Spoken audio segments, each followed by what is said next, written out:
Get everybody, welcome to today's video. In today's video, I got my 2013 Triumph Explorer 1200, and what we're going to do is just change the oil in this fork right here.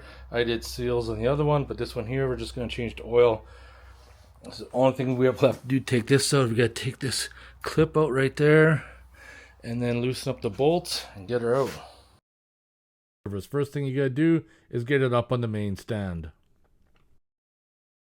Now, I want to point out this is probably not the safest method because there's a good chance that the bike could tip over or that jack could give out, especially with the front tire off, and could cause issues. But in my circumstance, I took that chance, but I don't recommend it.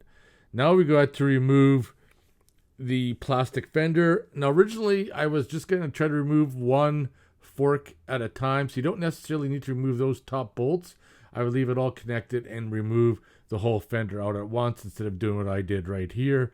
Having hindsight, and then there's also another bolt in behind there, and the same on the opposite side.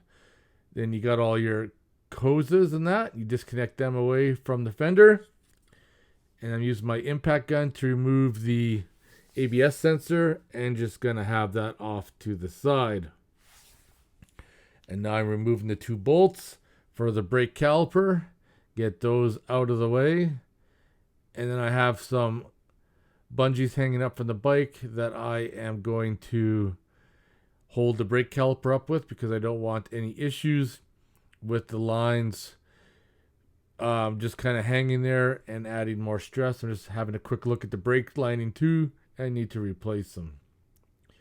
Now I'm just busting the bolts free at the front there. Those hold the axle in place. You don't need to remove them, but in this part of the video, I was just taking everything out and putting them in a bucket. But you just need to loosen them in order to get the axle out.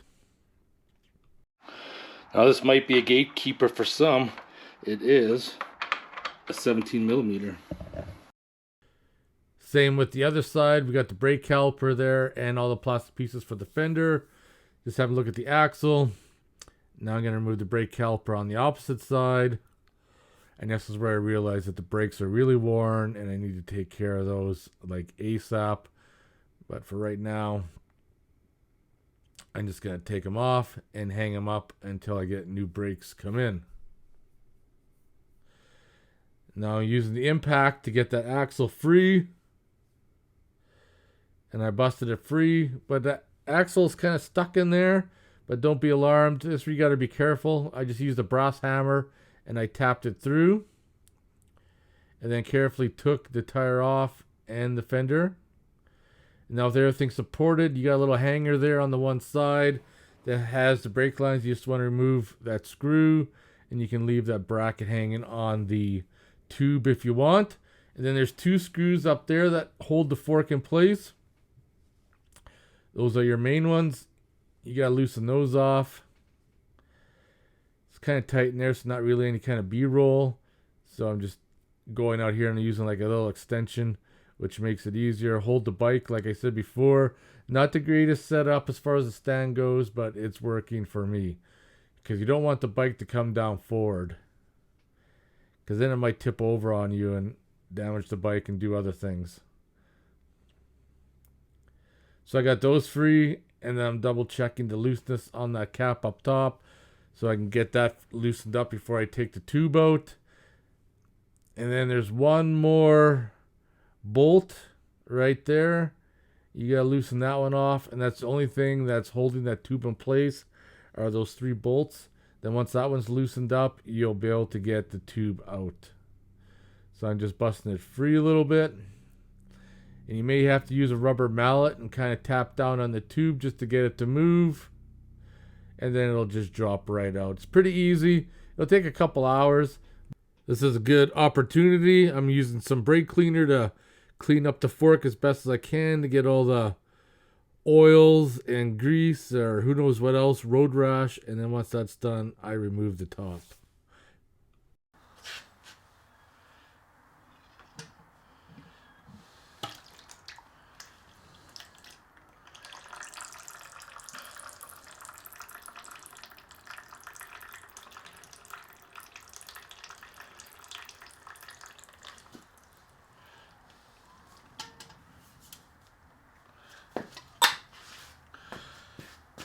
put that rag down there on the floor, and we're gonna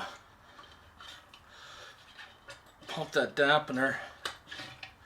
Try to get some more oil out.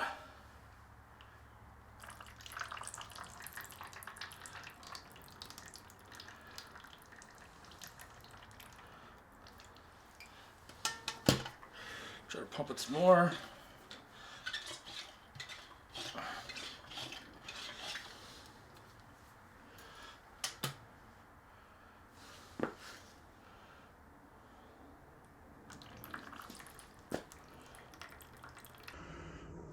Now, I've got my fork oil, which is recommended. This is a 5 weight.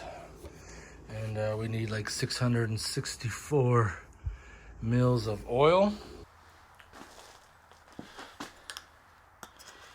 I'm gonna put my funnel in the side.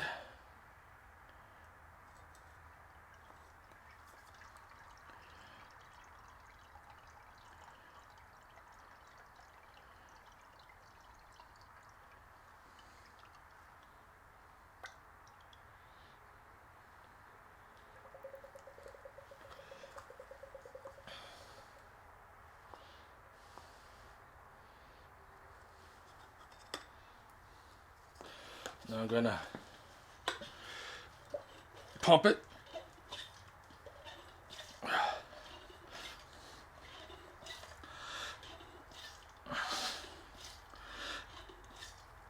There we go. There we go. It's starting to get hard now. It's hard.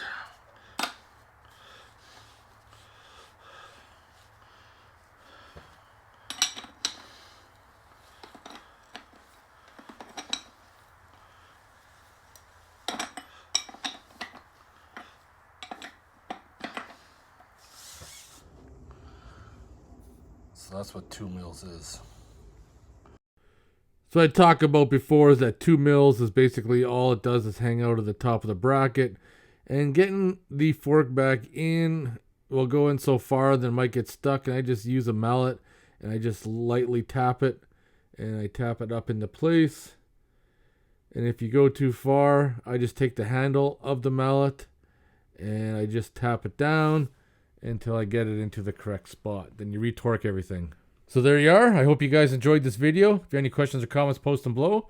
Otherwise, I'll see you guys next one. Take care.